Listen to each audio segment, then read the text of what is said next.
I'm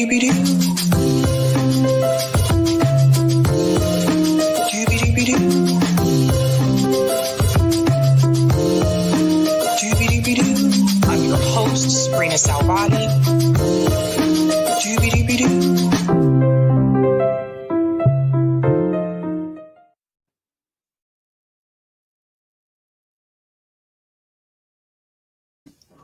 Hello and welcome to the Women's Summit on Sabby Sabs podcast. I'm your host, Sabrina Salvati. This is the final panel for the Women's Summit. This is the Women's Activist panel. I want to give everyone a chance to introduce themselves, so I'll just start with the top with Glory. Hi, I'm Glory. Do I start with saying everything I'm involved with, or Just your name and what your, what type of activism you do and Slow News Day. I'm Glory. I'm a part of Slow News Day. I do Free the Truth with Comrade Misty. Shout out in the chat. I'm a frequent guest host of Anonymous Bites Back. And so that's everything I can remember right now. In terms of activism, I'm just on the ground and around. I'm largely independent, but I would say I'm most active in campaigns to free Commander X in Santa Rita Jail and Julian Assange, and then also a lot of other causes that I'm not going to get into now because it's a lot. Afeni? Hi, my name is Afeni. I am from DC, and I don't know, I organize a lot of different spaces. So right now I'm organizing with the Debt Collective for National Day of Action on April 4th. I'm a core organizer with Freedom Fighters DC. I do tenant organizing with Reclaim Rent Control and Cancel Rent DC. And yeah, that's what I do. And I'm really excited to be here and really excited to have this conversation. Josana? Hi, my name is Josana. I am from Brazil. I live in New York. I'm part of the RBN network with Sabby, and I'm also helping organize at this moment, this present moment, the rally, the International Women's Rally for Healthcare, and I think that's pretty much it. Shama? Hi, Sabrina. So nice to meet you and all your guests here. My name is Shama Sawant. I am originally from India and I've been based in Seattle since 2009, and I'm a member of Socialist Alternative, which is a nationwide organization of social and economic justice activists. We together won our first city council election in 2013. So I've been on the Seattle City Council, the lone socialist among all the Democrats on the city council for the last 8.5 years. And since then, we have won 2 other re-elections. And just recently in December, we defeated a recall attempt by big business and the right wing. Awesome. So I want to start off with this question in particular. What are some of the challenges, or excuse me, is that the right one? Yeah. What are some of the challenges that you feel that you faced as an activist? And I'll just start with Glory at the top. As an activist, or as a female activist? I mean, let's do both. Okay. Geez. As an activist, the biggest thing, honestly, is maintaining your sanity, maintaining like a little ball of hope once you get completely black-pilled at the end of the day, especially because once you look really deep into things, you realize how you're almost forbidden from having any saviors or any sort of saving grace. So I'd say just find the strength to keep going. Having to fight something like a literal financial credit system that's in place, having to protect, obviously, depending on how more intense it gets, having to protect your family, having to maintain your OPSEC as best as you possibly can, even though, to a fair degree, there really is no OPSEC in this high-tech surveillance world we live in. Shout out to Israel for that. Fuck you. And yeah, I'll leave it at that to keep it short. When it comes to being a woman in activism, magnify all that by like 50 and then add a bunch of people shitting on you for no reason, and then add the fact that that there's so much like, how do I say it? Almost everything you do is essentially pegged down to being done by your male counterpart, especially your white male counterpart. And I think that's something that can be frustrating, and at times it's something that can be almost demoralizing in a sense, to see how little people really care about someone beyond tokenizing, especially as we're seeing right now with a situation like what's happening between Ukraine and Russia, how much people are okay with brown people in brown countries and black people constantly being in a state of strife and war, and they're just okay with that. But you know, I won't even get into that rant. But yeah, I'll leave it at that for now. Afeni?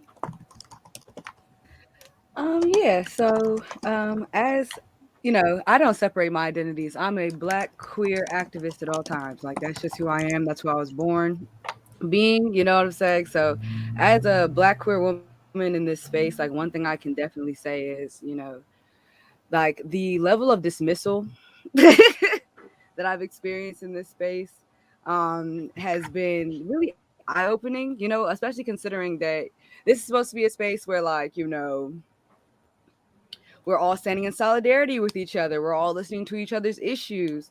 And, just being not only, just in the online space, but also being in the, just in the DC organizing space, like I come across a lot of, you know,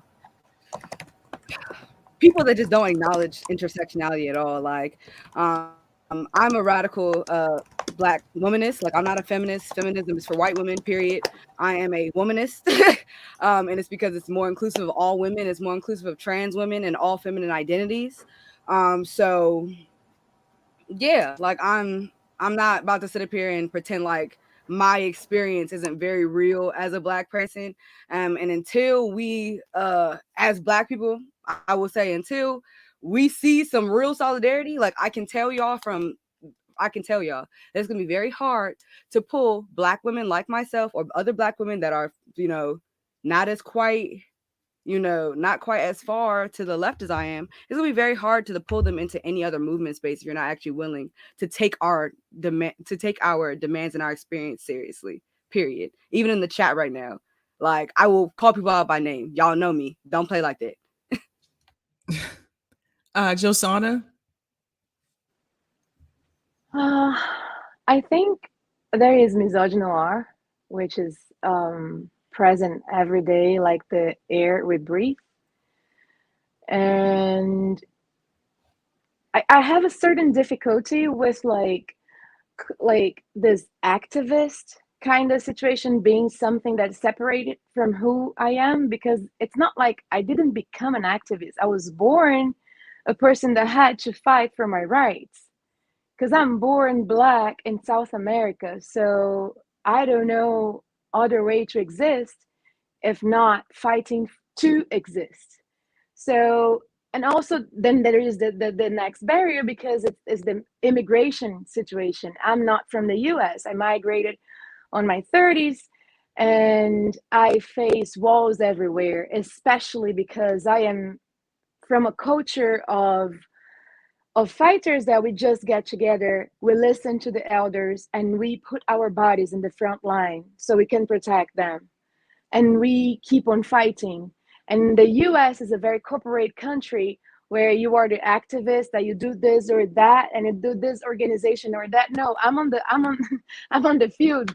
Like, I'm ready to fight. I don't give a fuck what fight is this. Of course, I'm not going to fight on your side if you're white and privileged, but I am on the field to fight for our rights, for the unprivileged people. So it's really hard for me when I have to talk about myself being an activist as something that I am. No, something that I chose to be in my life is an artist. I started in theater when I was 10 years old and haven't stopped so far. I paint, I write, but this is something that I chose to be. It's different from being born black, femme in South America.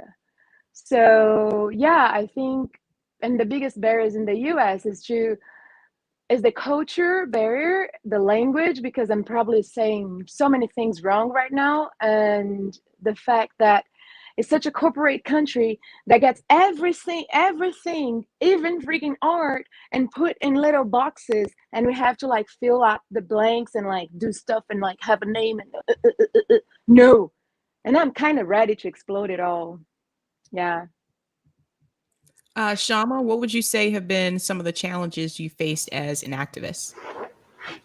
Well, I think it's probably appropriate to talk about the predominant experience that I've had in the last, as I said, the last 8.5 years since the January of 2014. I've been on the Seattle City Council as a socialist, as one socialist with 8 other Democrats. And I think this has been just an incredible experience. It's not just for me. I mean, this is something that we all should be learning lessons from the experience that we've had in Seattle, which is right now, for example, it's really stunning, and it's appropriate for me to share this, especially in the context of women and activism, because the city council right now has a super majority of women, including myself, and of those 8 other Democrats, many of them are women, and 5 of them are women, and so right now there's a super majority of women. Among them, 3 are Latinas. I am one South Asian, as I said.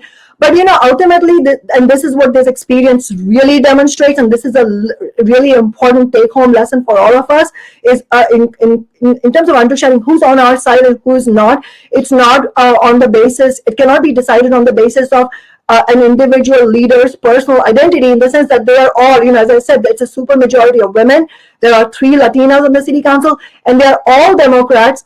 And whether or not a person embodies politics that are deeply toxic to the oppressed, as in women, the working class as a whole, the oppressed layers, it depends on which side they are on as politicians, as elected leaders. So just to give you an example, only in December, just weeks ago, the city council, all 8 Democrats, including all the women, voted in an attempt, they didn't succeed, but they voted in an attempt to take away a meager $4 an hour hazard pay for our grocery workers who've been on the front line during this pandemic. Who do you think most of the grocery workers are? They are women, people of color, immigrant community members who are struggling to pay their bills and facing COVID, in a real way on a daily basis.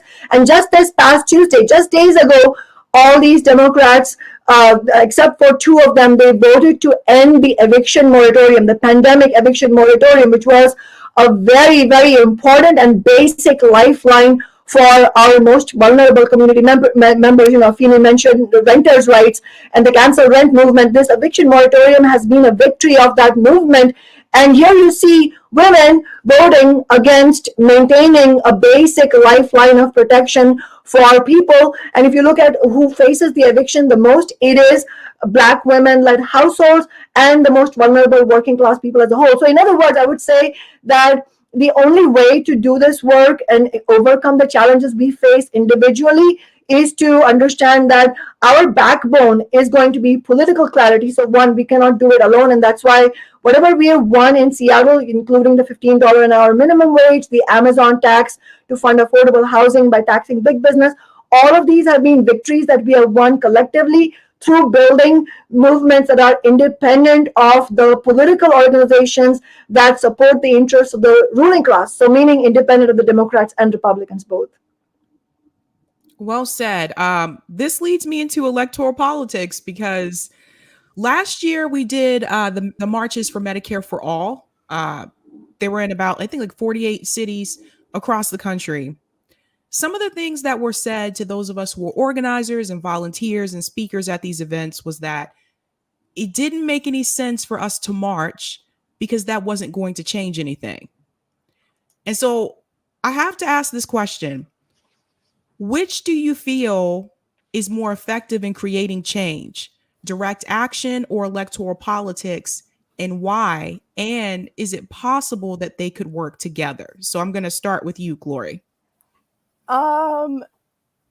So you had me on the General Strike Summit, I think a couple months ago now, and I pretty much kind of went into this whole spiel about how electoral politics, especially at a federal level, are unfortunately largely useless when you consider their position as mainly being PR for corporations, for the military-industrial complex, for the surveillance state, for the intelligence community. So I really think that direct action is kind of one of the best avenues we can take now. I think the more local you get, that's one of the best avenues that you can take, just because that's when you can more kind of take a very immediate approach to how you're actually going to help your community, even if it's in the short term. Just being able to help people and get them the help they need and ensure that they can have some kind of short-term relief from the oncoming hell that's coming our way.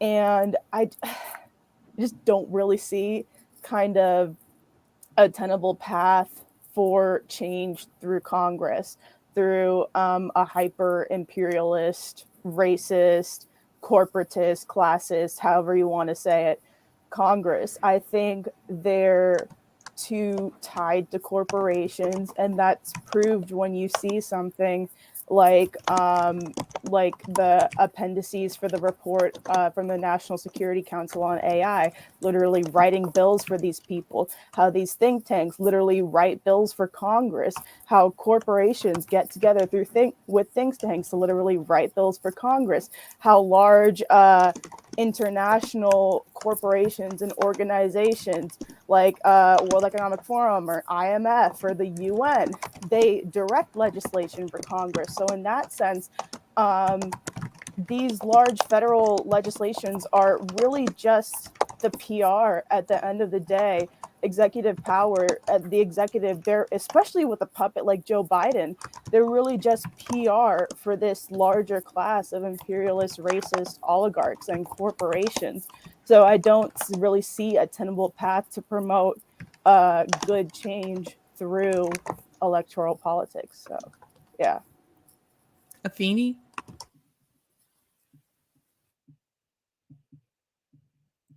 Yeah, so I definitely agree with everything that Gloria just said.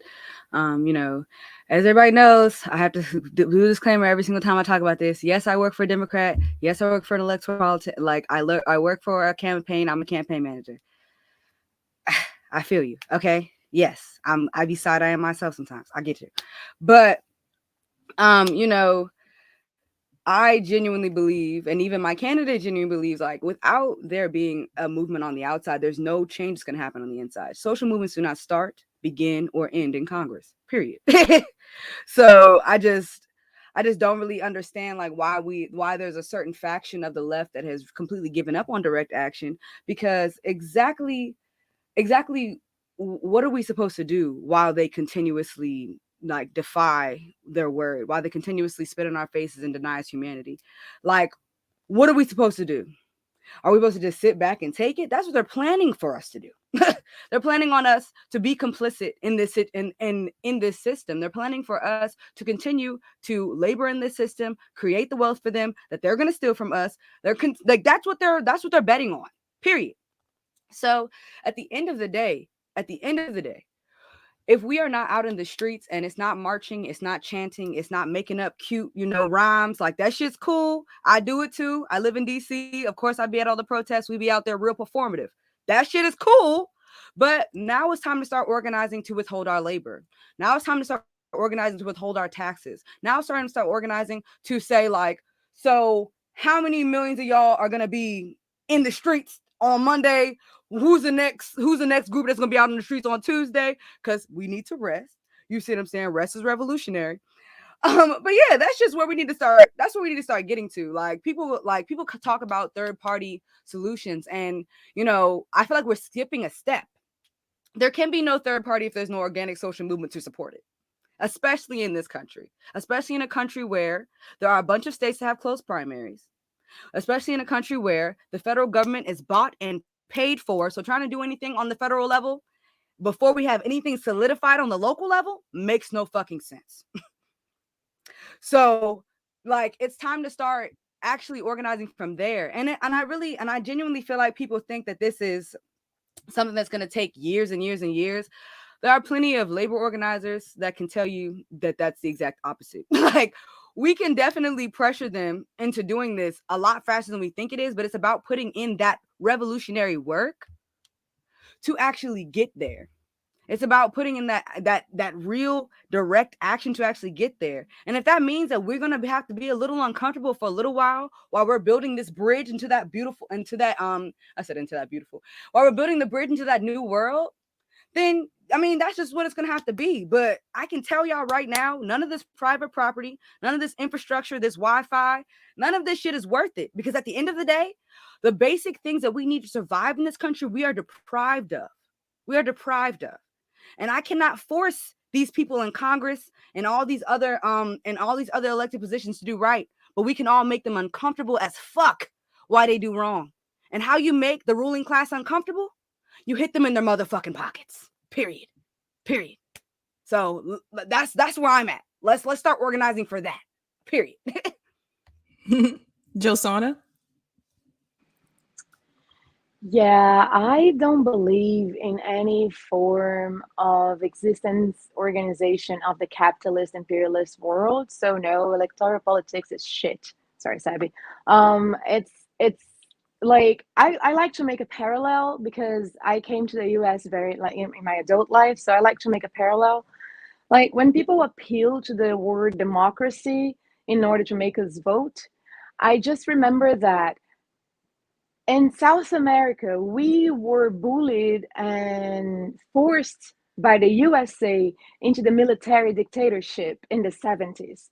So people didn't have the right to exist. I mean, we don't have the right to exist as Black people, but like they didn't have the right to nothing. They didn't have the right to vote. They didn't have the right to choose what they were going to do. They just received orders and tried to keep themselves alive as the government was killing tons, thousands, millions, billions of people. If you want to know how many people, like just do your research, like how many people were killed by the military government, by the dictatorship in the 70s in South America. So these people, like in my country, the constitution is from 1988. So it's very young constitution because that's when the military government was over. And for these people, like voting is such an important thing, is a ritual, and you can get comrades, they're actually your comrades in the floor, to go elect themselves, go into power, push reforms, push like change, they push bills and transform things, but they will have 4 years, 5 years, 8 years at most, and they will be taken away by the USA, right? The CIA that's going to like pump up all the groups that are going to take them away and then change things. And you're going to have like a Bolsonaro, for example, which is the new president of Brazil, and it's a puppet for the CIA. But when it takes to the USA, the main imperialist machine, then no. And as a foreigner, I observe the politics in the USA. It's so performative. It's such garbage. I every day as an activist talking to people, participating in panels, I hold back because I'm like, I would just curse these people. It's such garbage existence as society. It's so performative. It's a lie. It's a lie, and it's on everybody's face. And every day I am I lose my words because like it's on our faces that they are lying, that they are playing, that they are manipulating, and we keep on voting. I mean, ask yourself, did you vote for Biden? What did it change when Biden take the power? Oh, what changed? They bought all the movements, like Black Lives suddenly stopped mattering, like because the protests were over a week after Biden was elected. Yep. What does that tell me? That tells me that we are being co-opted, that we are being bought, because we, as American, and I'm going to say we so I don't get to be just so like aggressive. We as Americans, we are being bought, and we are selling each other. We are selling our souls in order to just be comfortable. And I remember reading, I forgot the name of the author, a book about Kundalini yoga, and the author was saying like, comfort and luxury are the worst and most dangerous drugs that exist in the world. And I, as a foreigner, as an observer, as a person that's from the outside living there and observing this country, say Americans do everything they can to just be comfortable, to just sit there and do not have any problems. The thing with the manager is not just the Karens. Everybody just wants to vote for somebody and pass on the responsibility to take care of their country per se. So when we sit back, we pay our taxes, we work so much, we just want to sit and watch our TV, then the whole world is being bombed. Children are dying, but why should we care about it? Why should we care about Palestinian children throwing rocks to survive on freaking disgusting piece of shit Israeli soldiers? The reason why we should care is because we are sponsoring these wars by voting, by believing in candidates.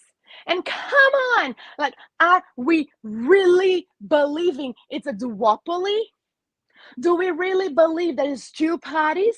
No. This is one party. It's one party. It's the party of white supremacy. It's the party of imperialism. It's the party of capitalism. And no matter who we think we elect, they will just serve the system. And that's been happening and happening and happening again and again and again. And I'm going to tell you something. Us, from the rest of the world, that's not Eurocentric world, white Eurocentric world, we tired. Because we cannot wait for America anymore to wake the F up and take their asses out of the couches and do something. I've never understood why. Like, I am from a country, people die from starvation, and we are camping on the streets. Oh, it's going to take 3 months? It's going to take us taking rubber bullets and gassing on our faces? Yes, we're going to be there. So why we are braver than people that have way more resources than us? So yeah, I don't think I believe in like electoral politics, and I don't think that will change anything. This democracy shit doesn't even exist, in my humble opinion. All right, Josana. I want to introduce Medea's here. I wanted her to introduce herself really quick, and then I'll go to Shama. Hi, Medea.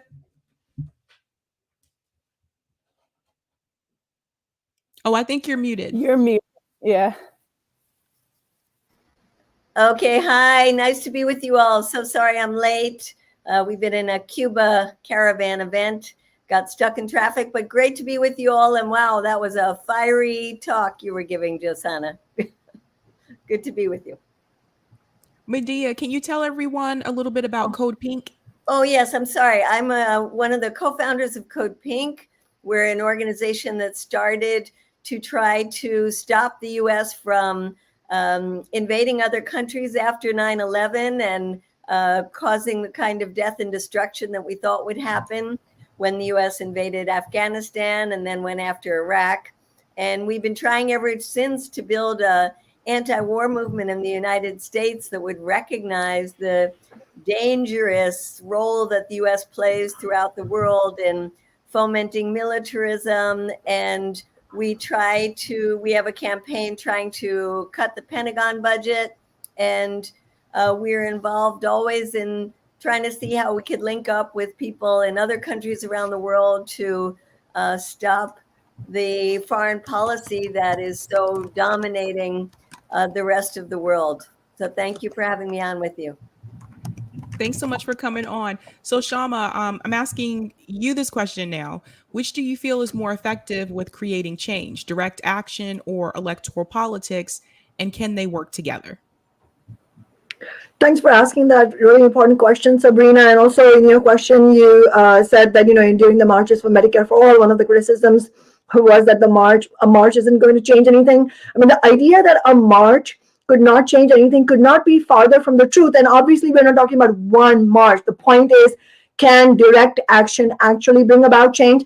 Well, throughout history, the history of social change, the history of revolutionary change shows that change comes from millions, tens of millions of ordinary people taking action in an organized and collective manner on the streets, in the workplaces, including, as Afeni said, withholding labor, working people, and especially the labor movement, labor unions, the union movement, systematically planning for and organizing strike actions and hitting the capitalist profit machine where it hits where it hurts the most. That is all extremely important. But I don't think we can settle this question by simply posing it as electoral versus direct action, because a lot of people do have illusions in terms of the Democratic Party, and in fact, actually, Trump also got elected precisely because people are just fed up with corporate politics and want something, are looking for an alternative. So, in other words, for social movements, for the labor movement, for direct action to succeed, we absolutely need that to be based on a serious political analysis and a political strategy and tactics. And that has to include an overall understanding of how we can hold elected leaders and also other leaders of social movements, leaders in the labor movement, accountable to the interests, to the needs of ordinary people, the vast majority who are oppressed, the vast majority who need a shift away from this exploitative system. So just to give an example, in California, we just saw that there was a real push for winning Medicare for all. We had the California Nurses Association playing a valiant role in this effort.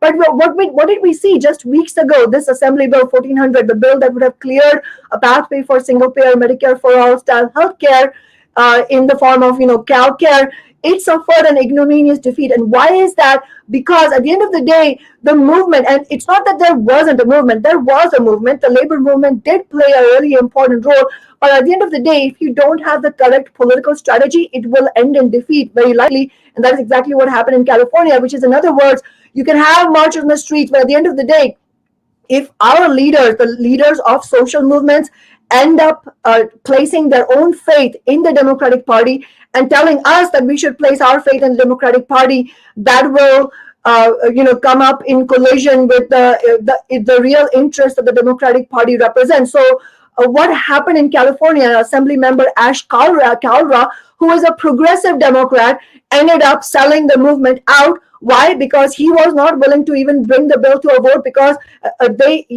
progressive Democrats, and we see this at the congressional level also, they absolutely refuse to put any real pressure on the corporate Democrats. And so, just being tied to a party that ultimately represents the interests of the ruling class, of the big pharma industry, of Wall Street, that strategy simply does not work. And that's what we saw playing out throughout the last 2-3 years in US Congress. It's not like progressives haven't been elected. Clearly, the election results in recent days show that ordinary people, Americans, I don't think we can just just paint just a broad brush and say all Americans suck, or because there is imperialism, ordinary Americans are party to it. No, I think we have to make a real distinction between the ruling class of the United States, which represents the imperialist interests, but the working class of America, that may be better off than the working classes of other continents,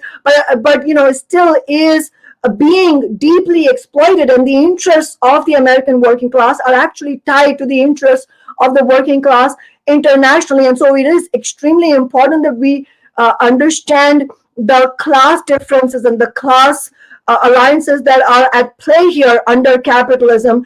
And if you look at US Congress, for example, as I said, it's not like progressives haven't been elected in recent years. The whole point that we have a squad in the US Congress, the fact that the progressive caucus of the Democratic Party has been playing a bigger role, all of that shows that people are hungry for a genuine left to develop. But as long as we have people putting their faith in the Democratic Party, what you have is an AOC and a Cody Bush and whoever else, the squad members, refusing to actually, and let alone, Pramila Jayapal, they refusing to put the kind of pressure that they need to put on the Democratic Congress members. And then you have the squad members rejecting the force the vote tactic, which ordinary people wanted to push forward in order to bring in order to really sharpen the focus on Medicare for all. I don't think that any one tactic can deliver an enormous victory as Medicare for all. But the point is, how do we actually push for that kind of change? And so in reality, if you look at the small examples of how we have won, smaller compared to US Congress, but still nonetheless historic. For example, we made Seattle the first major city to win the $15 an hour minimum wage in 2014, all the way back then. At that time, the reason we won was because Socialist Alternative, the organization that I'm a part of, and the militant rank and file labor movement members, we refused to accept the logic that unfortunately many of the cautious and sort of middle level labor leaders had, which was to not put any pressure on the local Democratic Party establishment and to not really be at odds with big business, trying to always find unity with the bosses. Well, that strategy is absolutely not going to work because the interests of the bosses under capitalism are diametrically opposed to the interests of ordinary people and working people. So the reason we won, this is the single most important lesson to draw from the $15 an hour victory in Seattle, was because we had an elected position, a socialist position through my office. This is not about me, it's about the strategy we used, was that we refuse to accept that it's going to be genteel politics where I just ask the politicians privately and nicely, will you support this? No, it is about building a militant struggle which puts pressure on the Democrats out in the open and say, you and you are against $15 an hour, and telling working people, look, don't put your faith in these politicians. We need to build marches on the street. We need to have rallies. We need to have workplace walkouts and other strike actions built towards those strike actions in order to win what we can win. And that is what we need. And ultimately, this question also has to lead to the other important question which has come up in this discussion, which is the question of a new party for the working class. And I really agree with Afeni that it's not something that you think about, oh, it's going to happen in the next 20, 30 years. No, it's not going to happen unless we fight to make it happen. And that has to happen through really immersing ourselves in the social struggles that are coming up in this year, and especially the labor struggles. This is going to be a massive year for historic labor struggles. Look at the Starbucks union drive.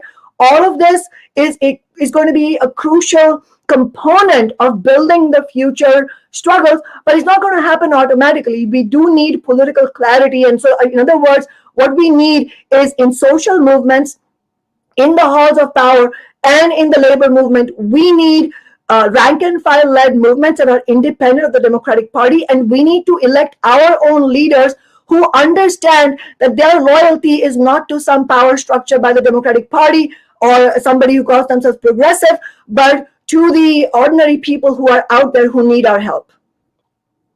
Wow, that was fire. That leads me to another question, and I'm going to start with you, Medea, since you just joined.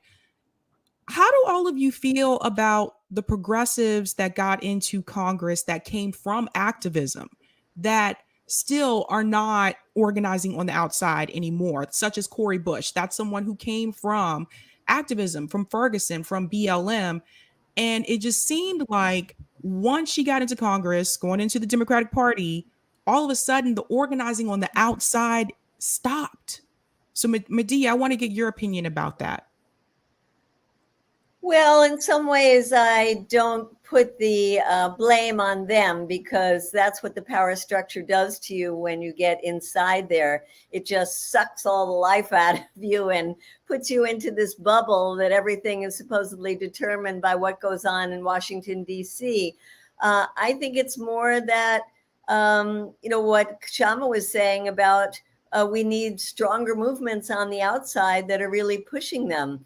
It's interesting when you see that there was, I was in the steps of the Capitol when Cori Bush was doing her sit-in to try to extend the moratorium on evictions related to COVID. And there was not a mass movement. Let me tell you, I was just shocked how few people were out there. Right, Afemi? It was like nobody was there. And if you don't have a big movement, how are you going to keep it going? So, and I see that in the work that I'm doing on the anti-war front, that we really don't have champions that are going to be out there with us in the way they have to be. Even somebody like Bernie Sanders, when I saw the last thing he put out about Ukraine. It didn't even talk about negotiations. And, we call for people to come out on the streets, and we don't get much of a response. Maybe it's that we're not good organizers, or that people are just overwhelmed by so many things. I know working on international issues is tough because people are much more attuned to what's going on in their daily lives. But I think the fault is more not having a strong enough movement to push people in the in the left direction once they get into Congress, that allows them to be sucked into the more mainstream politics. Glory? Just to clarify real quick, the question was regarding progressives in Congress still being the way they are despite coming from an activist background, right? Right. Yeah, I mean, it's not too surprising, unfortunately, considering the fact that even activists are at danger of becoming co-opted by this massive machine. Now, you have phenomenon such as the nonprofit industrial complex and other such things, where you see large activist groups that, while they may be good on one issue, they come around and all of a sudden they're pushing issues of being imperialist, essentially. You see groups like Amnesty and the like, basically pushing for Western regime change in other places. And that's only just one example. Even organizations that are typically good, like Greenpeace, for instance, they're cheerleading alongside oligarchs when it comes to enforcing agendas that promote something like deep sea mining, which I'm fervently against. So it doesn't surprise me that activists can become co-opted as well. And it doesn't surprise me that people in Congress especially can become co-opted, even despite the fact that they were once activists, because I mean, it's written into the system that they don't want powerful movements to have leaders. We have lessons of that dating back to COINTELPRO, where they say we can't allow the rise of a Black Messiah. And obviously that speaks to specifically civil rights movements and the movement for Black liberation. But we should take that to mean that it means we can't have leaders in general.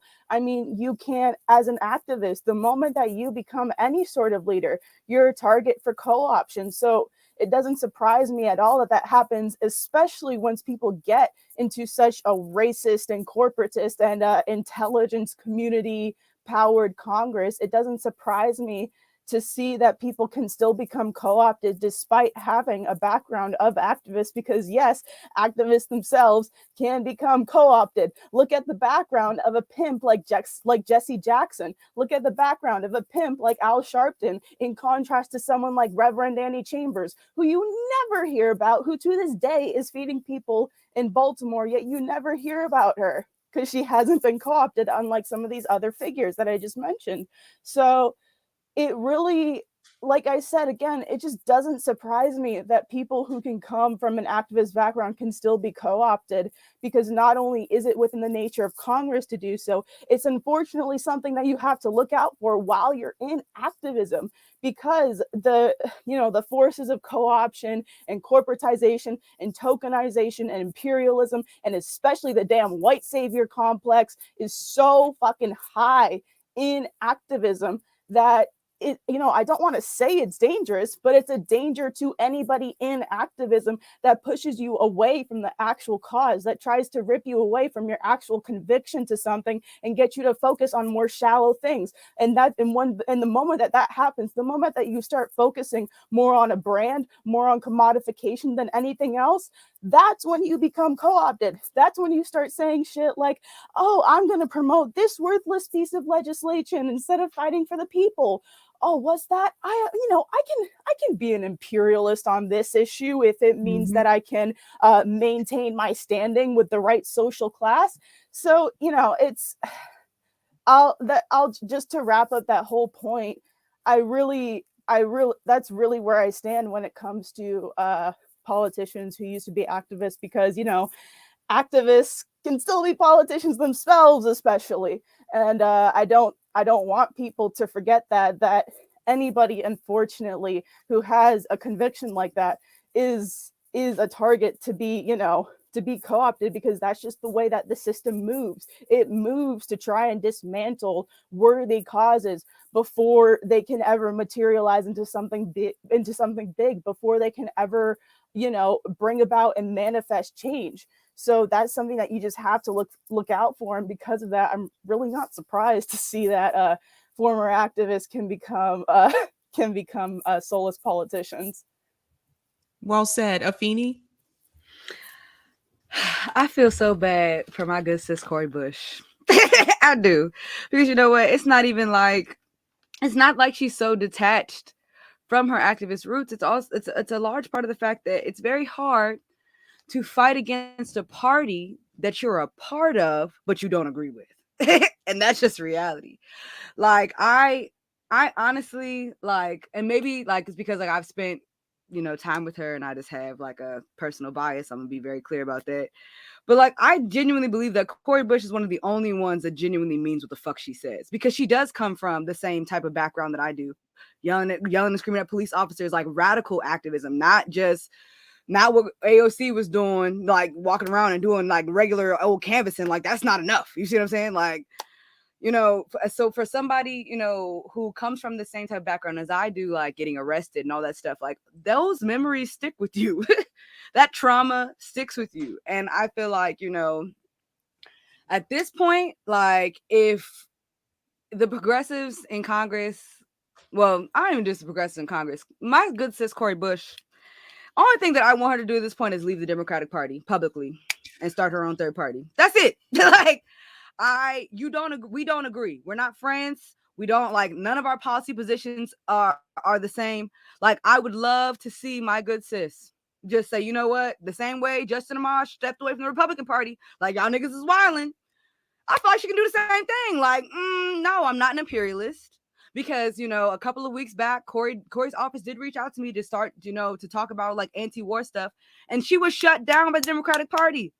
Yep. Okay. They told her to cut that shit out. And so everything that we were trying to organize for, we had to stop all of that, So it's not even necessarily the effort isn't being put there by that one representative. The effort is being put there by that one representative. But at the end of the day, there's no way that unless we have a real social movement, a sustainable social movement out in the streets, that we're going to get anywhere. Like Medea said, nobody showed up to the Capitol for real. And, I do fault Cori for this, because I told them on the second day, I said, yo, y'all have that email list and that text list. I work for a nonprofit. I work for the Working Families Party at the time.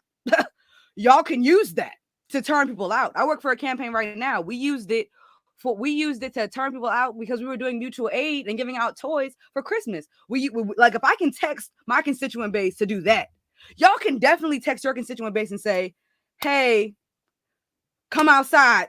Hey, come sit at the steps. Hey, go sit at the steps of your capital in your state if you can't make it out to DC. There were so many different things that could have happened in that space that did not happen. So it's not to say that, it's not to say that we're not good organizers. I think that, Medea especially, love you, Queen, Shama, we are good organizers. There are real results that come from good organizing. You know what I'm saying? Mm-hmm. But there has to be real support and real solidarity. And from I feel a large problem on the left that we have right now is that a lot of these people that have the largest platforms, I always say it, I'm gonna say it again, have the largest platforms, that have the most influence on the left, that have the closest access to some of these people, do absolutely fucking nothing to support the social movements that come outside, period. And or they smear them with Feeny. Yeah, and or they smear them. Yeah, or they completely smear them. And my thing is I always say, you know what, I'm not an authoritarian. If you want to vote until you die, that's your business. But if you say that you fight for the same things that I fight for, then if you're gonna vote and I'm I don't want to do that, here's a more effective strategy for it. I feel we'll get to where we're actually trying to go if we use this in tandem with whatever the hell you're doing. Then we can actually get somewhere. If you're gonna use if there's a Medicare for all march happening, instead of using your platform, Hassan Piker, to shit on it, maybe you should tell your folks, hey, y'all, donate to these. They're happening all over the country. You know what I'm saying? I personally can't be there. I can't show up, but blah, blah, blah. Or just shut the fuck up. You can try that. Don't shit on it at all. I don't know.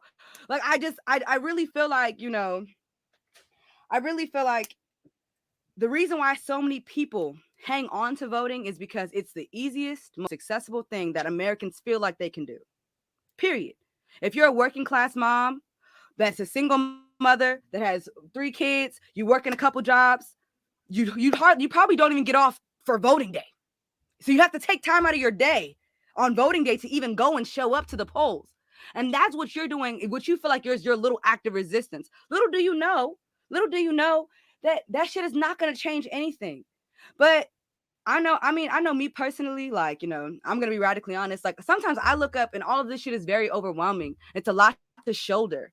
You know what I'm saying? Mm-hmm. It's a lot to know. It's a lot to think about. It's a lot, like, thinking about, like, you know, when we think about imperialism, when I think about US bombings in other countries, I think about babies getting obliterated, disintegrated, literally.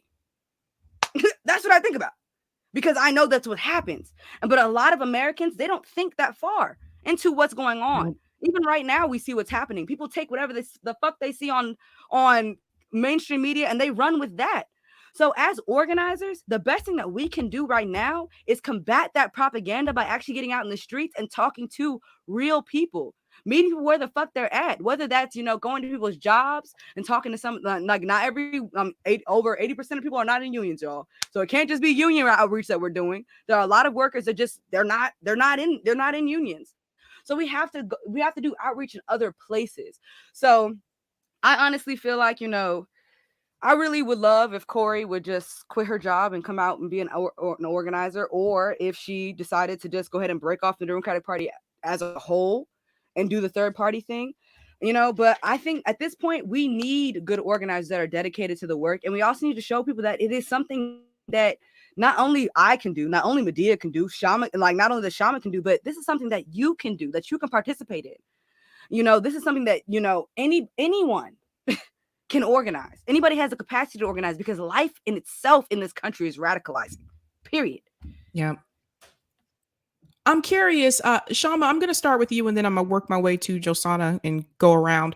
I'm curious, this question has come my way in the past couple of days. Obviously, there's been issues with Movement for a People's Party. There's been issues with Green Party, but Green Party does have more ballot access. So we had someone like Jill Stein who was on the ballot in 48 states. And it was frustrating to me to see some of these larger networks tell people to go vote for Hillary Clinton instead of saying go vote for Jill Stein. And I'm curious, because we're coming into another election season. What if all of those candidates, people who are trying to run as progressives back into the Democratic Party, which I don't believe is going to work, why aren't we trying to take over the Green Party? Why are we taking some of these strong progressive candidates and running them through the Green Party? I think we have to take into account where the mass of the consciousnesses of America is at, and I don't think it is so much about whether it's the Green Party or some other party. Right now the question is, can the left as a whole, can the left in the United States as a whole present a real alternative in the presidential election year that will provide a pull of attraction for just the millions, perhaps tens of millions of ordinary Americans who are completely fed up and angry at what's on offer from the Democrats and Republicans, in the context of actually the right wing making huge gains now. There's a real danger of that. Can the left do that? I mean, let's be brutally honest about what's going to happen this year. And it's not just my word as a socialist that people have to take. All the pro-democratic liberal news media, all the way from CNN to the New York Times, are predicting an absolute shellacking of the Democratic Party in the upcoming midterm elections. And why is that? That's not because Americans are moving to the right.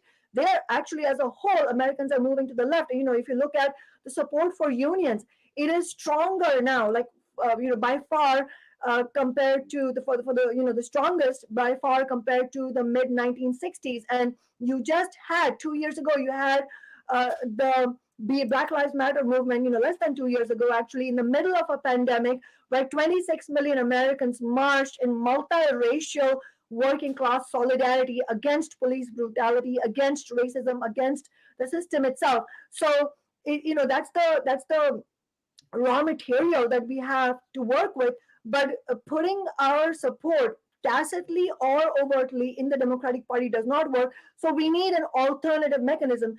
So if you look at what the response to Bernie Sanders' campaign, especially in 2016, but also in 2020, his message of a political revolution against the billionaire class to win Medicare for all, taxing big business to fund free education, all of that had enormous support from ordinary people, especially young people, Gen Z, across racial and gender differences.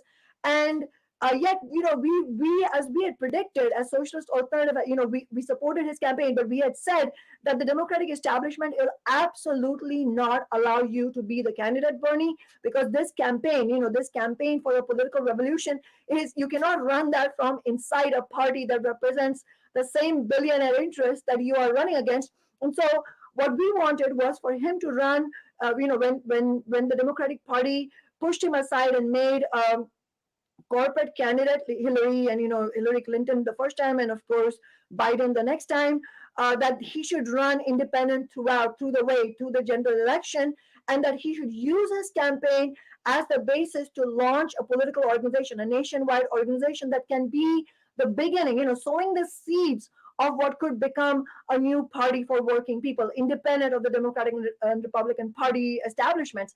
But he didn't do that. And so, in other words, I don't think this is at a point where we can put our faith into the leaders or organizations that have not proven to be successful in that way, and in terms of lacking the clarity that needs to be done.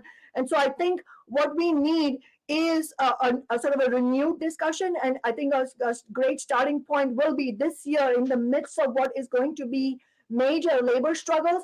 We, as ordinary people, as people on the left, we need to put pressure on elected leaders in the Democratic Socialists of America. I'm a member of both Socialist Alternative and the DSA, but there is a dramatic difference in the way that we have run our city council office compared to the over 100 DSA elected officials. And in fact, the only one I can think of who has used this kind of fighting strategy is Byron Siccho Lopez, who is an alderman on the Chicago City Council. He's a fellow DSA member of mine. And in reality, it's too little that we have, too rare of an example of using your elected office using a fighting strategy. And so we need to broaden and deepen that conversation. And to do that, we need forums like the one you have put together tonight, Sabrina, but we need that on a much more gigantic level. So we need mass discussions, mass organizing discussions, organizing conferences to discuss how we can put this agenda forward. What is the responsibility of labor leaders, and putting pressure on them to do it? And just on the previous discussion, the point that was being discussed about, is it Cori Bush's fault or is it AOC's fault? I mean, yes, it is absolutely about building a movement, and it is. And I can tell you from personal experience that once you are elected as an activist on the inside and also publicly, the Democratic Party members, the elected officials, the Democratic Party machine, is completely ruthless. They will use the carrot and stick policy. So either they will want you to be co-opted and they want you to sell out, or you can stay principled but completely ineffective and marginalized and isolated. What we have done in Seattle is reject both those defeats and actually put forward a fighting strategy that has won again and again and again. We have won 4 elections now, despite the entire city's Democratic establishment being dead against us, the power of Jeff Bezos and big business against us. And yet we have won again and again, and we have won real victories. And the way we have done that is by using our elected office as an organ of the social struggle. That is what we need. So in other words, the question we should be asking is the reason, why is it that it has not succeeded, having the squad elected in Congress? Why has that not worked? Well, the question is, during the $15 an hour, when there was a real demand for that after Biden was in office and all that, why did the squad members not actually call for rallies in West Virginia and Arizona, key states where hundreds of thousands of people would have turned out because they need $15 an hour, and Joe Manchin and Kristen Sinema may not need it, and they are those two Congress members, and as are Nancy Pelosi and Chuck Schumer. All of these are dogged lieutenants of the ruling class. We're not going to budge them by asking them nicely. What we need is our own elected representatives who will call them out in a way that has not happened in Congress. It has happened in Seattle, the way we have used our office and we have called out the Democrats. That is the reason that they hate me and our office so much, because we do not allow them to have any cover. We either win the victories, or when we do have setbacks, we will completely politically expose the Democrats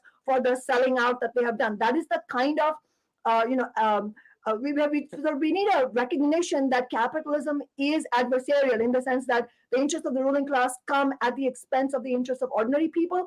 And so we have to embrace the class struggle that is embedded in the nature of capitalism itself, and understand that actually it comes down to not who's talking nicely to whom, but a balance of forces, and strengthening our forces is absolutely crucial. And the way you do that is by using your office to turn out larger social movements, and that is what we are going to need to do going forward. Well said. Josana, I know how you feel about electoral politics, Josana, but Yeah, I still was want to gonna ask say, you. Sabby, I do not have an answer for your question, nor do I actually care, not for the question and for you, of course, but like for Green, Labor, whatever party. It's sorry. I just feel like, because when I touch in the performative side, I mean, performative whole of American politics, it's still like there are people watching. I can't see how many people are watching because I am in my phone, but like there are people watching this panel right now, and I just want to tell them to like hit the streets, motherfucker. Because like I hate to get like white people as an example of that, but like in Russia, if you breathe, you killed as a citizen, as a citizen. I remember this band from Brazil. There was one person of the band for the Pussy Riot that was part of this band. They were from Brazil. They were arrested because they were speaking against the government, and they were queer women, and like just by existing they were a problem. They were threatened, their lives were threatened, and they were there. And right now in Russia you have a bunch of people in the streets protesting the war. I don't probably agree with their reasons. I wouldn't be protesting on their side, but what I'm saying is like, how many countries is the USA bombing just right now? Just on Thursday, the USA bombed Somalia. Do y'all know that? No, you don't. Because Somalia is a country in Africa. It's a majority Black country. And people are here like sitting and discussing electoral politics. Like seriously, in a country that doesn't even have anti-corruption laws. How can electoral politics, how can a party exist and work if there is not even freaking anti-corruption laws? You asked before why people are co-opted. Because of that. Because there are no limits. They can go have tea with Jeff Bezos, get their money in their pocket, and do whatever they do, sell their souls. The culture of the money, the culture of making it, the imperialistic culture of dominating and being the leader. And I freaking hate when I hear we need the leaders. Do we really need the leaders? Do we really have the need for a hero, for a manager? Do we? We, the people, hold the power. And I don't know what part of that equation that we are not understanding. Maybe, and only maybe, my English is not so good. And that's on me. That's on me. I have not good English. But like, seriously, we do not need the leaders. We hold the power. 40% of our taxes are the bombs that fell on Somalia just on Thursday. So like, if this moment right now, and also inflation is through the roof, and every day in the US, just right now in the present moment, I feel like it's the Brazil that I grew up in. The economy is breaking. Brace yourselves, American, because you don't know that struggle. You Americans from the present moment do not know that struggle. It's going to be like 1929. The economy is going to break in that level. And maybe then people that are starving are going to find strength to fight. But like, we're going to get to 40 million people living in the streets. We have a lot of people already. We're going to start seeing homeless children. Because if the bombs that this country is throwing in other countries are not sufficient, we're going to start seeing in our home. And I have the hopes that that's going to take us to the streets. So like, when you ask me about the Green Party, I don't have an answer for that, because for me, I want to end. I want to end that. I want to end that. I want chaos, because America needs the chaos right now so we can rebuild. Without the destruction, there's no construction. So I don't care. I really don't. I'm looking for solutions to make people listen to the fact that we should be right now bringing chaos, bringing destruction. And that's what the world want to see. Because when you in America fight to destruct this system the way it is, you are fighting for the world. You were fighting for the rest of the 6 billion something people that are depending on your strength. But voting, you were cheating on them. Hard, ugly, sad. So yeah, I don't, and activists that become politicians, and this is a job. Like, that's why I said in the beginning, I cannot, like, I'm an activist because I became, no, I am an existence, and my existence is an act of resistance. So there's no name, there's no profession for that. Is my existence being an act of resistance? And I don't understand. I really don't understand. Where is that fire? Where is it missing for the people in the United States of America? Because let me tell you something about myself. I hold a green card. The level of danger that I face, because I have been an undocumented immigrant for 5 years. I couldn't go back to my country. I couldn't see my family. My mom just passed away. I spent 5 years without being with her. And even though these are very expensive in that sense, things, holding my green card and my free, quote unquote freedom, because I can only leave this country if I hold citizenship. Even with that level of danger, because somebody can just see this video and be like, oh, this bitch is a leftist, this bitch is whatever, we deporting her. I cannot even get arrested because I shoplift. If I, this one unity person here, can be here saying those things, can be ready to go to the street, can be planning to go to, in that level of danger in my own life, why? I do not understand why the American people cannot. Why? And I'm going to throw a question for the panel. Why are y'all discussing these games? Why are y'all playing chess? When the necessity in the present moment is for us to be fighting with our hands, rocks, flip-flops, whatever we have, whatever is strength we have, our whatever. Why are we not doing that? So I'm just the crazy lady from the panel that's like desperate to see some action. And I'm sorry, I have people that I support, they will be candidates, but I don't. For this moment, this is not the solution at all, at freaking all. I'm sorry, Sabby. I got a little. Oh, no, it's okay. Medea's been on that front line. I want to get Medea in here. I want to get your opinion. Well, on one hand, I agree that electoral politics is so frustrating, and it sucks so much life out of all of the movements, and it really distracts us every 2 years.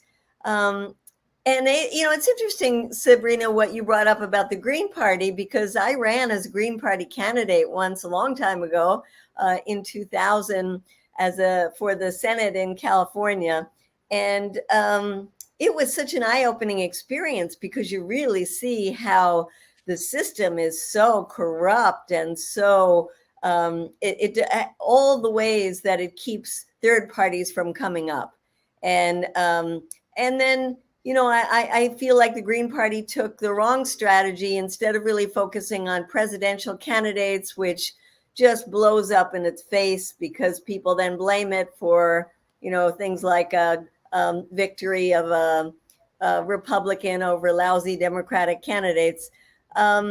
It should be local. And I think Shama shows us what you can do locally. And that if we had focused much more on building in the city councils and school boards and all of those kind of local things, I think it would have been a much, much better strategy. So this idea of taking some of the ballot access that the Green Party has is not a bad idea at all. And Josan, I guess I would differ with you in that I think that electoral strategy is a tool in mobilizing. And if you use it for a tool in mobilizing, recognizing how corrupt the system is, but getting people involved, you can turn them then into other avenues. I don't know what will work, because the things that I've done in my lifetime haven't worked. So I try everything. I'm on the advisory board of the Movement for a People's Party. I'm on the advisory board of Progressive Democrats of America. I work with Green Party, a good friend of Jill Stein's. I mean, I go wherever there are possible openings. But the 90% of my work is not on electoral politics. And I do feel the frustration that, Josanna, you, with so much energy and fire, you give out. I feel it because, it's so just disgusting to see how the U.S. can get away with telling its own people that we stand for democracy and look what we're doing in Ukraine, while it does continue to not only bomb, but provide the weapons to the most disgusting regimes in the entire world, like Israel or Saudi Arabia or Egypt. And that most American people have no idea what's going on. And then most of them, don't really care. And I think, Afeni, when you talk about the single mom with 3 kids and several jobs, you're talking about a lot of people in this country who just don't have time to find the real news, to really search for the right places to go, like this show, and don't have the energy to get out on the streets. I mean, there are a lot of people who do. And I think that there are young people, and more of them should be out on the streets. But it's tough when you're up against not only an electoral system that is so rigged, but you're also up against this corporate media, even in the social media, that it's so hard to find reality. And then, I think the most important work that I can do is linking these international issues with the domestic issues, and to be educating people in movements that already exist. I mean, there are a lot of people in environmental movements. There are a lot of people in anti-racist movements. There are a lot of people working for Medicare for all. But for those people to start talking about how militarism steals all our money and keeps it from going for those things that we need and the planet needs, and how militarism is the largest polluter in this country and on the earth, connecting those issues to the domestic issues are really important to do. So it's, one tactic in many that I find important right now. I'm gonna go to Glory, and I have one more question for the panel. Glory, what's your take on this? Oh God. Yeah, my take is kind of in line with Josanna, where it's honestly, like, I don't really see the formation of new political parties as a way out of this. I don't really see organizing within the Green Party or MPP or the Democrats or the Republicans or the Libertarians or wherever as a really way out of this. I think the best way to get out of this is to just do what you can day by day to start divesting from this empire. And that's where it becomes important to start growing your own food and simple things like that, where you can start teaching people around you and within your communities how they can somehow starve this empire almost, because you're going to need a dual effort of setting up something like networks of education and mutual aid, something like the freedom schools or the educational cadres that Jonathan Jackson had going in the 70s, or these vast mutual aid networks, and then complementing that with these very real and visceral in the streets efforts to really take down an empire, because that's what it's going to take at the end of the day.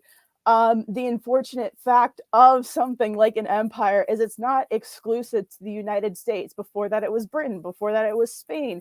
There was a period when it was a competition between Spain and Portugal, perhaps. And then, say at one point it was Germany. And now in the current day and age, it's the US. And the unfortunate fact of the matter is we're in such a failing state right now that eventually the empire is going to move to another place. It's going to move to perhaps what some global shapers are referring to as the new global governance, where you have a massive consolidation of wealth among the traditional old capitalist class that's framing it in a sense of, stakeholder capitalism, where you're still a part of it. You still own a stake in this process. You'll own nothing and you like it. And that's very much where we're heading. So that's why I think now it's important that we're just saying, no, we're not going to play your fucking game. We're going to take a stand now. We're going to stand up against you, and we're going to get the fuck away from you, because we're going to starve you out of existence. And I think that's what it's going to take, not playing their own game, especially when you have privately owned elections. I mean, that's something that hasn't really been touched on a lot, is when it comes to actual elections, the machines themselves are privately owned. You can insert a pre-programmed SIM card into that. The worst part about our elections is our audits are absolutely shit. In a lot of cases, it's only a 1% audit that the media doesn't even have access to. In a lot of cases, it's an audit that proves that that the voting tapes, for instance, aren't in line with the actual counts that are coming in from the ballots, as was the case in many counties across Florida, is specifically Broward County. But that's me going off on a tangent there. But our elections are an entire facade in many ways, especially when it comes to something like LA County. They're so owned, they're so non-transparent. I mean, if the elections were held here, if they held elections in, say, Venezuela or Haiti or Bolivia or China the way they do here, it would be absolutely terrible. We would be sanctioning them, we would be bombing them the next day. Okay.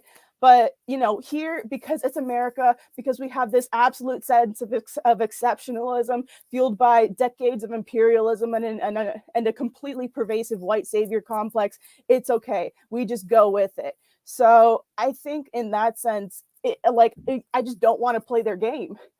I don't want to play their game anymore. I'd rather get the fuck out of it. I'd rather just find ways to educate myself little by little. And it doesn't have to be all at once. I'm not asking everybody to go completely off grid and invest into permaculture and do all your transactions in Monero or whatever. No, just little by little, start growing your own food. Learn how to get money from mutual aid. Learn how to put your own money and resources into mutual aid, so you can help people when they become affected by civil asset forfeiture or the incoming social financial credit score that's going to come, because we already see it in places like Canada and in places here actually in the US before all of that, et cetera, et cetera. So I think it's going to become important to just start educating yourself and doing these things little by little to stand up to the empire and to starve it from the inside, I guess, almost. but really take it down from that standpoint and don't play their game. Let them know that it's a show. Let them know that it's a facade. Treat it like a show. Treat it with the disrespect that it deserves, honestly. Throw civility out the window. What civility do you have? You fucks are voting on evicting single mothers out of their homes. These are the same people that are bombing countries all over Africa. These are the same people that regard themselves as so civilized. Do you know how many entire ethnic groups are wiped out because of the Anglo-Saxons, because of the Caucasians, because of the Europeans, and they're trying to act now that they're all civilized, as this whole Ukraine-Russia conflict is completely pulling the mask off on that whole thing of why that is so important, because, oh no, I'm okay with black and brown people being bombed, but now that is coming to us, oh my God, we're the civilized people, we can't have that. No, you're not civilized. So take their civility away. Stop playing their game. Just stop it now. Just stop playing their game. Stop investing and giving legitimacy back to a system that's led to such a failed state that we live in right now, because we really have, each of us in our own unique way has the chance to stand up to the empire and has a chance to take it down. So I think when you realize that, it can almost be liberating in a sense. And I think, act on that and just let that fuel your conviction going forward. And then, you feel better going forward because you're not playing their stupid game, and yes, I'm not going to act like it's easy either. It's demoralizing at times. Okay. I get demoralized as fuck sometimes. I get so down in the dumps sometimes, but that's the nature of it. It's not supposed to be easy. Nothing good in life is meant to be easy. But as the late great Dennis Brad once said, there's going to be peace, love, harmony, Black understanding. Love that song, Black Liberation. Everybody should go listen to it. But I believe in that for their future, and I think we can take steps to it now. So, yeah. Awesome. Final question for the panel. I was thinking about like movements in this country, and the civil rights movement and the women's movement were successful movements, and neither were done through electoral politics. It was done by getting people out in the streets in the hundreds and thousands. And the question that I have for the panel, why do you feel we are having difficulty doing that today when we have more technology, we have social media? They didn't have social media back then. Why do you feel we're having difficulty getting those same numbers of people in the streets today to fight for some of the things we're trying to fight for, healthcare, cancel student loan debt? Why do you feel we have that issue? And I'm going to start with Afeni. I know you saw me talking to this girl. What you saying? What was the question?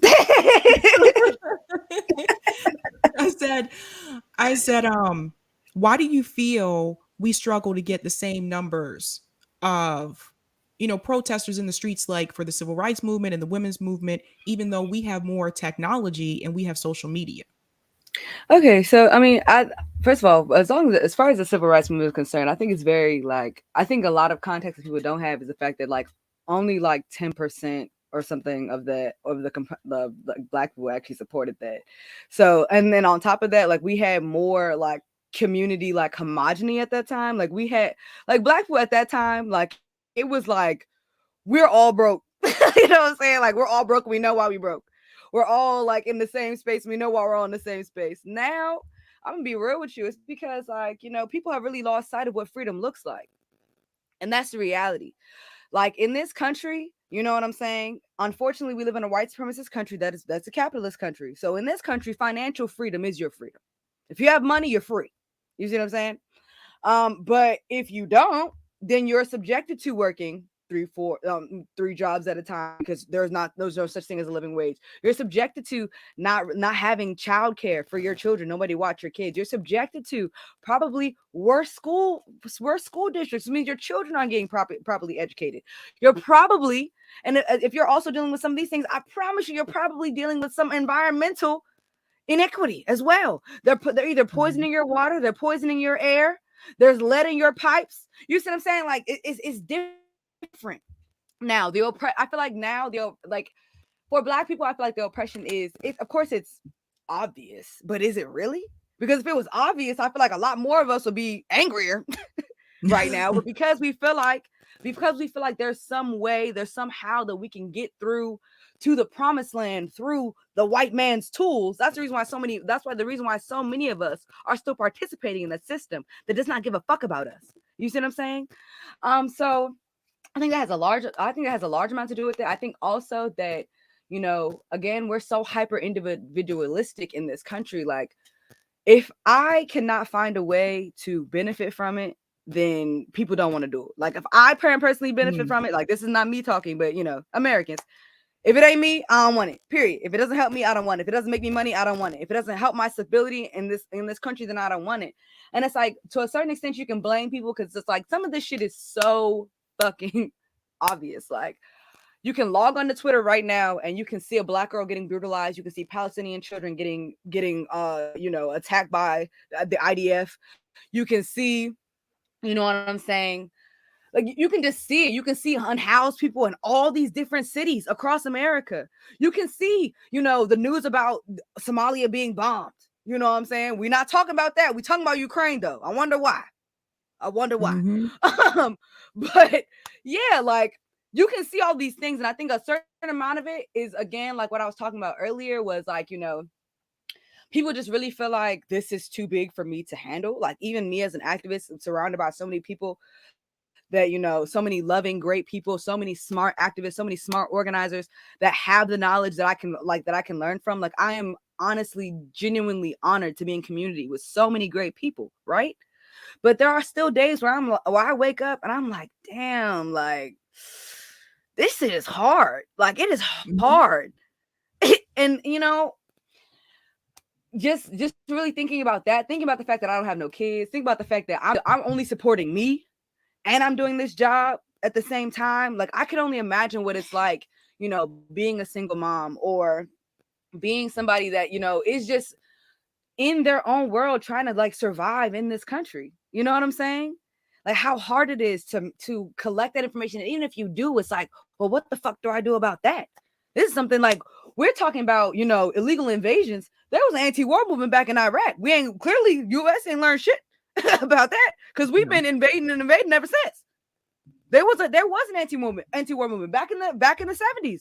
The Vietnam anti-war movement. There's a lot of that. And we're still in the same place. So I feel like there are so many people that don't understand, like, you know, number one, how long it might take for us to get to liberation. That don't understand that even if you are fighting, you may not be fighting something that is necessarily going to happen in your lifetime. But it's better to fight against your oppression now while you're here than to look back and be like, you know, whatever. I'm a spiritualist, so I believe in reincarnation or whatever. But whatever people believe in, looking down from heaven or something, looking down, I'm like, damn, I ain't do nothing. I didn't do anything. I let all this happen. You know? So I just think that until people get, and number one, until as organizers, I think we need to take the onus on ourselves to make the movement more accessible. Like, I feel like people see activism and they think it's, oh, we have to all march in the streets. What if you're disabled? You can't march in the streets. What if you don't live in that city? March in the streets. You know what I'm saying?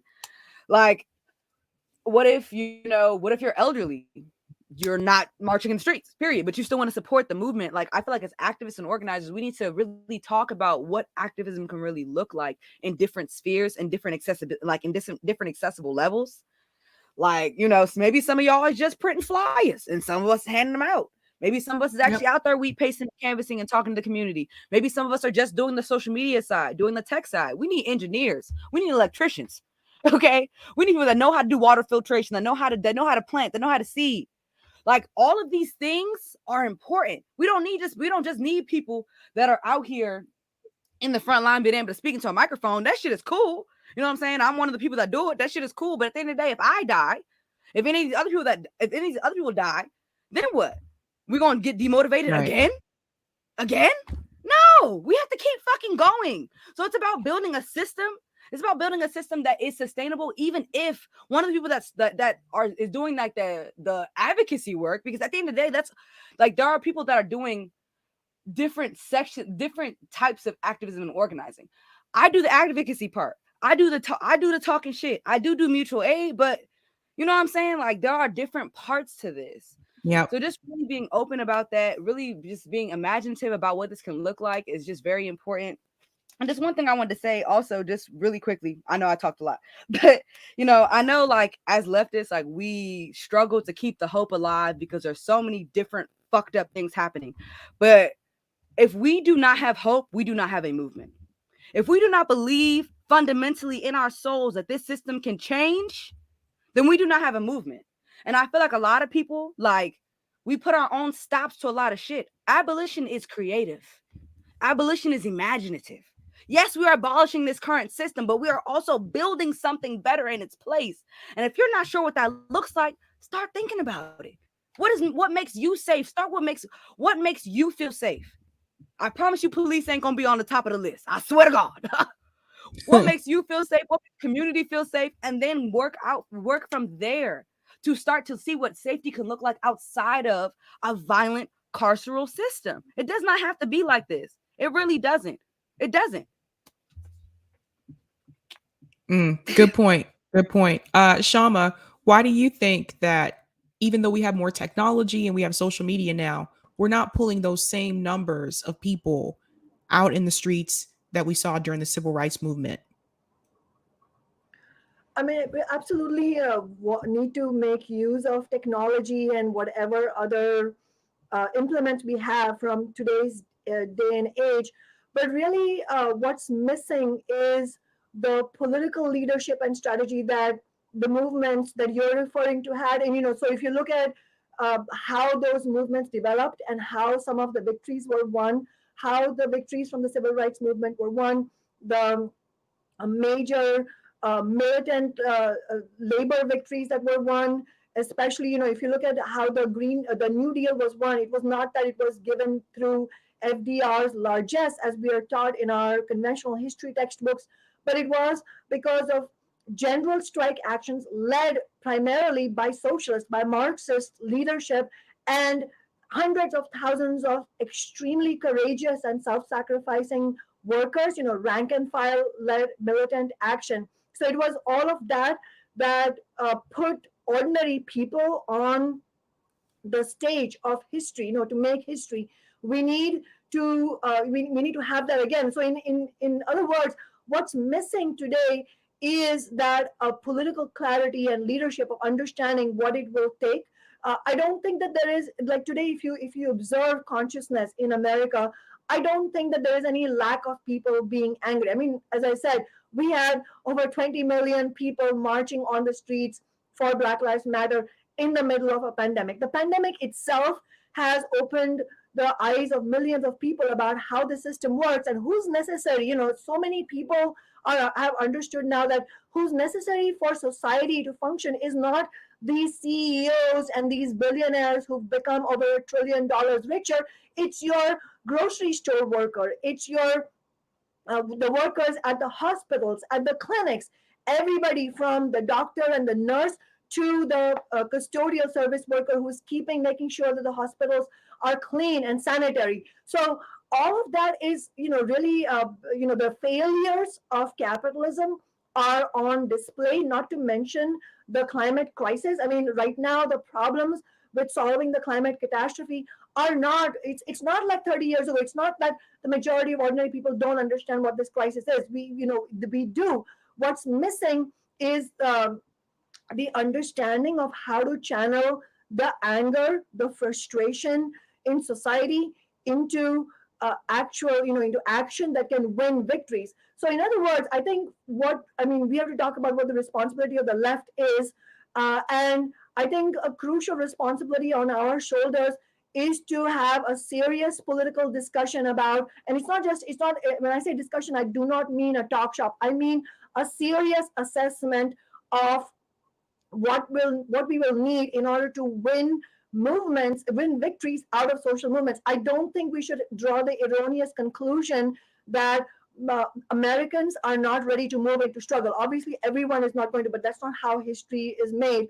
If you look at the history from the major labor struggles, from major social struggles, a critical threshold of people were willing to move into struggle, but that happens not because things were really bad. So it's not a question of things need to get really bad and they need to get worse in order to push people into struggle. That's not how it works. It's not sort of a linear equation of that kind. And really at this point, what else could go bad? I mean, we have rental debt of $20 billion, people on the verge of being evicted and becoming homeless.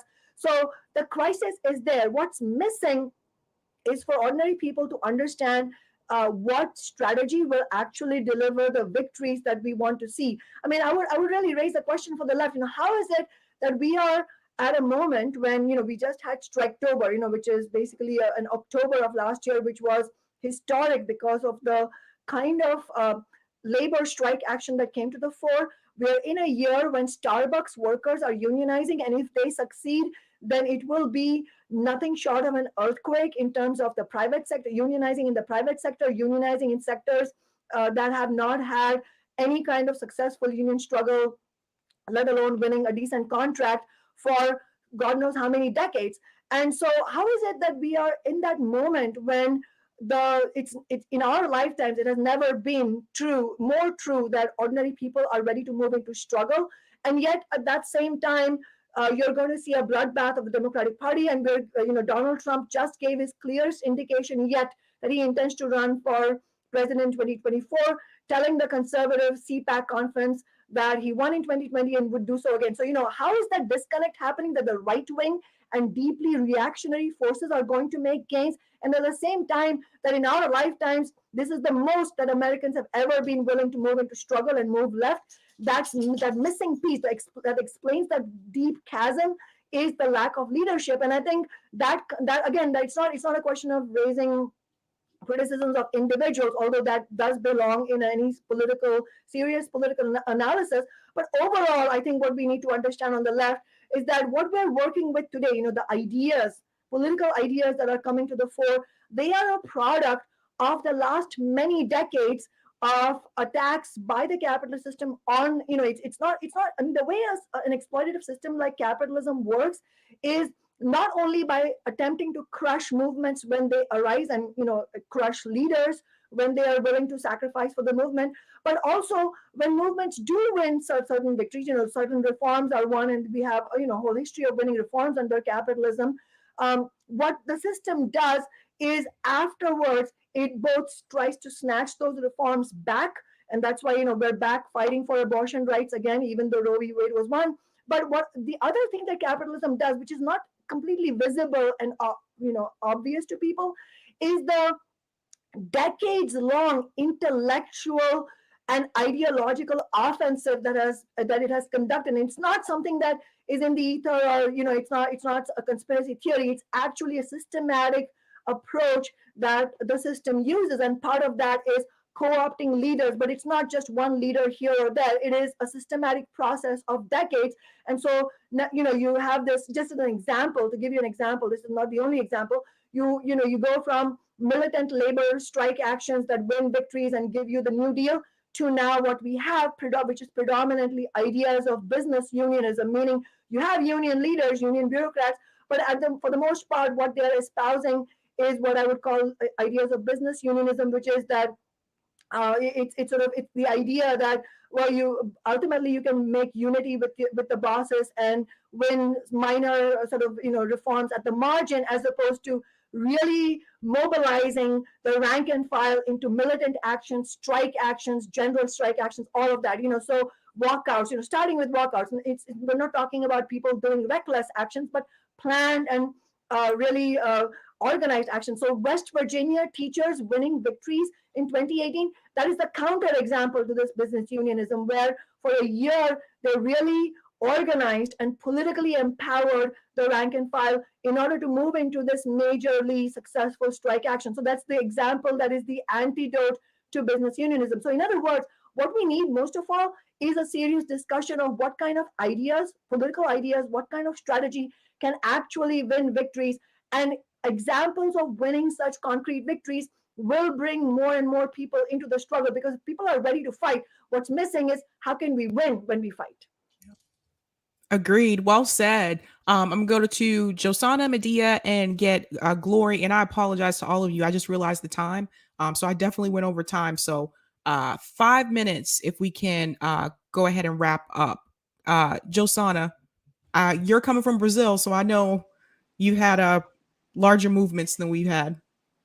I was gonna say miss me with the single mother excuse, because like I was working in the there was a place in Rio de Janeiro that was called Jardim Gramacho. It's a wasteland. These are in like people that are Brazilians, but they are undocumented. They were born in garbage. They eat garbage. Their houses are made out of garbage. And one of the single moms there that I met, she has 12 children and she was fighting with us. So, like, I am so sorry, but like any excuse that you guys come up with, I'll be like, yeah, miss me with that, miss me with this, miss me. Because, like, I come from a third world country. I came to the US in my 30s. It's been only 8 years I've been there. So, like, I come from a third world country. Like we've been in the streets, we've been fighting. Have you heard about the landless movement? These are homeless organized people. They're planting, they're occupying lands that are not being used. Corporations lands, because that's what the corporation from the US do in South America. They kill all of us, they kick us out of the land, and they take over. Sometimes they don't use. So the landless movement, they occupy these lands, they work the land, and they distribute food. So what I think it's missing for the US people, like what it takes, like I know that after the civil rights movement, there was also like we're gonna give you, okay, we heard you, we hear you, we feel you, your pain is so valid, so we're gonna give you a mortgage, we're gonna give you the right to buy a car. So people just felt like, oh, I just I'm okay with that, with a little house and a car. So you have all this gap from that to the present moment where people were just like working to have the little things. And I also blame the educational system because it's so weak. Right? We have right now people cannot talk about critical race theory because they can just like delete that part of history, and that's okay. So if you don't have a population that has critical thinking over what is happening and what happened before, then they won't question why they live like this. I also blame food and the way Americans feed themselves, because it's like $4 buy you a meal on McDonald's but doesn't buy you a bag of vegetables. A bag of fresh vegetables Right. is $100 in a regular supermarket. And I also blame the fact that now living in the US, I see like how is it to be in the imperialistic core? You end up becoming one of them. But there is a moment of choice though. There is a moment of choice. How many times I heard from brothers and sisters, black people, that told me that I'm not black because I'm coming from Brazil, and American black people, they don't come from Africa because they're superior. So like there is a moment of choice to not be part of this imperialistic theater core. So, and I think, and I would say something that's gonna sound very nasty. The struggle is missing. The struggle is missing. Yeah. The day that we are all like my friend Jenny that lives close by in the streets, and she has to stay throughout the winter and snow in New York. The day that we all are living in the streets in the snow, oh boy, we're gonna fight. We're gonna go and get that with our bare hands, what we need. Because the question that I posed in the beginning, why are people here, like, sorry, why are people in the third world countries? They're dying from starvation, they're being bombed. Why are Palestinian children throwing rocks at the isn't real army? Because the day that you have to fight for your life with everything you have, every single inch of strength, then you will. And I think Americans don't go through that. And it's funny to me though, because there's no health care, there's no housing, there's no food, there's no public education. Like basic human rights are taken away from Americans, and still we serve the system. We're like just working to pay the taxes there are going to become bombs on children's houses and heads and lives. So yeah, I think it's we're missing a bit of struggle. And I, as a non person from the United States of America, say that there is a thing that's very sad to me, that it's a cultural thing in America. Americans lack empathy. And the day that you have more empathy for the pain of the other, you're going to go to the streets. Che Guevara, Ernesto, I hate to bring up a white man from a higher class, but Che Guevara was this rich student in a medic school. He traveled around and he saw the struggle, and then he became Che Guevara. Then he became the revolutionary that everybody loves to quote. But before, he was just like a rich kid, a rich white kid from Argentina. But when he saw the struggle of the other and that touched his heart, he, he took over a country and liberated it. So, yeah, I think those are the Okay. things I think. And I believe that we can overcome them too and go camp. I would camp any day in Okay. the streets with any of you. Okay. For the sake of, I'm just looking at the time because I did kind of, I go over. Shama had to leave. But Medea, I want to go ahead and get your opinion and Glory's as well. Well, anything I'm going to say now sounds like an excuse after hearing Josana, because I totally agree with you, Josana. I see people out in the streets in other parts of the world that have so little and are risking so much. But I think social media does divide us a lot. I think we are and spend so much time and energy on the social media and just find ways to criticize each other and bring each other down, eat each other up. That's a huge problem. In the anti-war work, when there was a draft, there was a huge movement. But even with that movement, it took a long time to end that war in Vietnam. But I think the system is adapted to a lot of things. Globalization divides us more. The way the wars are fought now. I mean, go from the time of a draft in Vietnam to Iraq and Afghanistan, when it's just a small percentage of people fighting and dying there, to now around Ukraine, where Biden is saying, we're not going to let any U.S. people die in that. We're just going to provide the weapons and the proxy wars and that kind of thing. So, the system is adapted to try to keep us from fighting. And, it's interesting, Josana, that you bring up Che Guevara, because, in my day, we had heroes. We had Nelson Mandela, we had Che Guevara, we had a lot of heroes in countries that were trying to liberate themselves. And today, when you look at who the U.S. is fighting, it's not good guys. It's not like Saddam Hussein was a good guy, or, Putin today is a good guy. So it's hard to kind of have that revolutionary love for another struggle that kind of keeps you saying, yes, I want that other one to win, because they're kind of a lot of actors that are not people that we would really look up to. But I love that Gloria brings up, grow your own food. I think that there's so many different ways for us to get involved and be in the struggle, and that we all have to pick which one kind of fits us, but then throw yourself into that one, wherever it is. If you're growing food, help other people grow food, build these community gardens. If you're out on the streets, Josana, let's get out there and camp out, because I hate these protests where it's one day and on a Saturday or Sunday and then it's over. No, you got to stay there until you win something. So yes, whatever our passion is, let's do it, but do it with some more vigor and effectiveness. Awesome. And Glory. Well, it starts with an English company by the name of Tavistock. I'm not going to go down that rabbit hole when we don't have the time. But I think, like Josana said, not enough Americans are at the point where they have to fight with every ounce of their being. I think that there are Americans that do that, but just not enough.